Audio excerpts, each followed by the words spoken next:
Welcome back to my channel Tiyasha time story.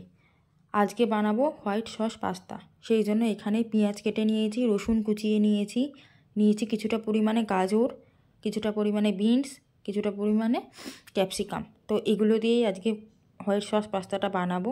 এখানে নিয়ে নিয়েছি ছোট একটা বাটার, 1 চামচ ময়দা আর কিছুটা ব্ল্যাক পেপার। আর এখানে নিয়েছি কিছুটা পরিমাণে দুধ। আর এবারে ফ্রাইং প্যানের মধ্যে রসুনগুলো দিয়ে দিয়েছি। রসুনগুলো হালকা ভেজে দিয়ে দেবো পেঁয়াজটাকে হালকা ভেজে নেব। তারপরে বাকি সবজিগুলো দেব।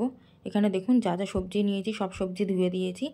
আর আপনারা চাইলে কিন্তু এর সাথে অন্য সবজিও অ্যাড করতে পারেন বা সুইট কর্নও দিতে পারেন। তো আমি এখানে সবজিগুলো সমস্ত দিয়ে দিলাম। সবজিগুলো ততক্ষণই নাড়াবো যতক্ষণ না সবজি থেকে কাঁচা গন্ধ যাচ্ছে। তো কাঁচা গন্ধ যাওয়া অবধি কিন্তু আমি এটাকে ফ্রাই করব।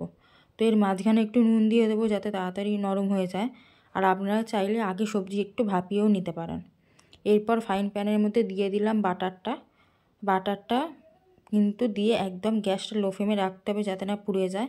তারপরে ময়দাটা দিলাম। ময়দাটা দিয়ে কিন্তু খুব ভালো করে ভাজতে হবে। ময়দা থেকে বাটারের গন্ধটা যতক্ষণ না বেরোচ্ছে ভাজতে হবে। তারপর অল্প অল্প করে দুধ দিয়ে এটাকে কিন্তু মিশিয়ে দিতে হবে। সমানে নাড়তে হবে, না নাড়লে কিন্তু দলা পেকে যেতে পারে। আর দলা পেকে গেলে কিন্তু খেতে ভীষণ বাজে লাগবে। তো বারবার কিন্তু খুন্তি নাড়াতে হবে আর অল্প অল্প করে দুধ দিতে হবে। এখানে দেখুন আমি অল্প অল্প করে দুধ দিয়ে দিয়েছি আর ফুটিয়ে নিয়েছি। স্ট্রাকচারটা কিন্তু এরকমই হবে। তারপরে কিন্তু আমি পাস্তা দিয়ে দিলাম। পাস্তা দিয়ে খুব ভালো করে মেশাতে হবে। মিশিয়ে তারপর বাকি যে সবজিগুলো আছে সেগুলো সমস্ত দিয়ে দিতে হবে। সেগুলো সমস্ত দিয়ে দিলাম। দিয়ে কিন্তু খুব ভালো করে মিশিয়ে নেব। মিশিয়ে নিয়ে তারপর ব্ল্যাক পেপার ওপর থেকে ছড়িয়ে দেব। আপনারা চাইলে অরিগ্যানো, চিলি ফ্লেক্স বা মিক্স হার্ব যেগুলো হয় সেগুলো দিতে পারেন। তো আমি কিন্তু সেগুলো কিছুই দিইনি, খুব ঘরোয়াভাবেই করেছি। শুধুমাত্র গোলমরিচের গুঁড়ো মশলার মধ্যে দিয়েছি। আর নুন তো দিতেই হবে। আর 2-1 দানা চিনি দিয়েছিলাম ব্যালেন্স করার জন্য।